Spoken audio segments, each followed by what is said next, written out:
Baik, kita teruskan semangat dan juga kesegaran yang kita dapat daripada Black Maria tadi. Kita nak terus bawa kepada topik ini yang perlu kita berikan tumpuan berkenaan dengan kesihatan. Kanser kolorektal.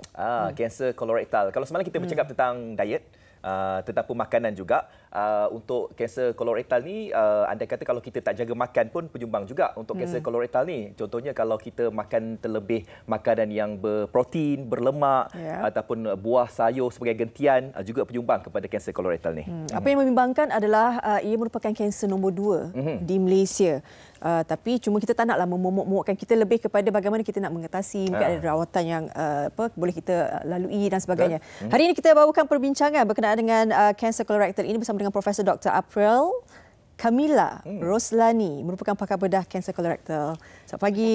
Selamat pagi dan terima kasih kerana sudi menjemput saya berbicara pagi ini. Ya, sama-sama. Kalau bercakap tentang kanser ni, kita tak mahu ada segelintir daripada kita yang orang cakap kalau kanser ni kita kesan waktu dah penghujung, dah tahap ketiga, keempat kan. Jadi ianya sebagai kata orang tu apa, untuk anda mengetahui permulaan ceritalah berkaitan dengan kanser kolorektal ni. Jadi sebagai permulaan mungkin doktor boleh kongsikan apakah yang dimaksudkan sebagai kanser kolorektal itu, doktor. Prof. So, kanser ni sebenarnya adalah ketumbuhan dan bagi kanser kolorektal, ketumbuhan tu berlaku pada mulanya di bahagian usus besar. Tetapi sebagaimana dengan kanser-kanser lain, kalau tidak dikesan awal dan tidak dirawat awal, kanser ni berupaya untuk merebak ke bahagian lain badan seperti di bahagian hati, di bahagian paru-paru dan seterusnya. Jadi kalau dia sudah merebak ke merata tempat, pada ketika itu susahlah untuk kita merawat dan susah untuk sembuh dan akhirnya akan membawa ke maut.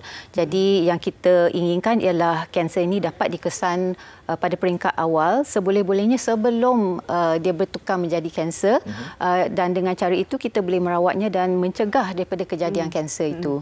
Baik. Kadang-kadang mungkin ada segelintir, saya rasa segelintir daripada kita yang mungkin peka dengan buat pemeriksaan awal kesihatan tahunan dan sebagainya. Saringan. Kan, saringan tu. Tapi mungkin ada yang tidak, mungkin dari segi banyak faktor lah yang menyumbang kepada itu.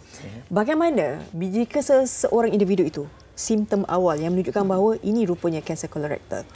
Sebenarnya untuk ujian saringan kita tidak sarankan tunggu sehingga ada simptom walaupun simptom awal, sebab sebenarnya kanser kolorektal ni pada peringkat awalnya memang tak ada simptom.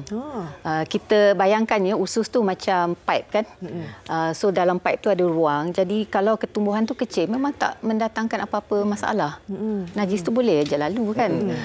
Jadi sebenarnya dari masa perubahan pertama terjadi sehingga kita mengalami simptom berkemungkinan sepanjang 10 tahun.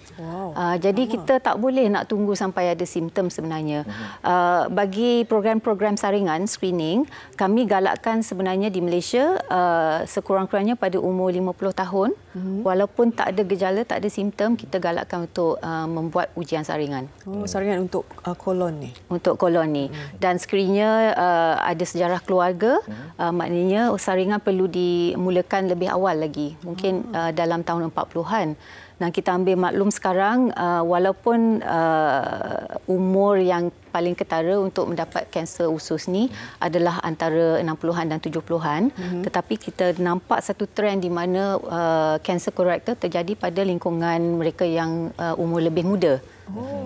Kalau lingkungan umur yang lebih muda tu berkemungkinan juga mungkin ada faktor genetik keluarga.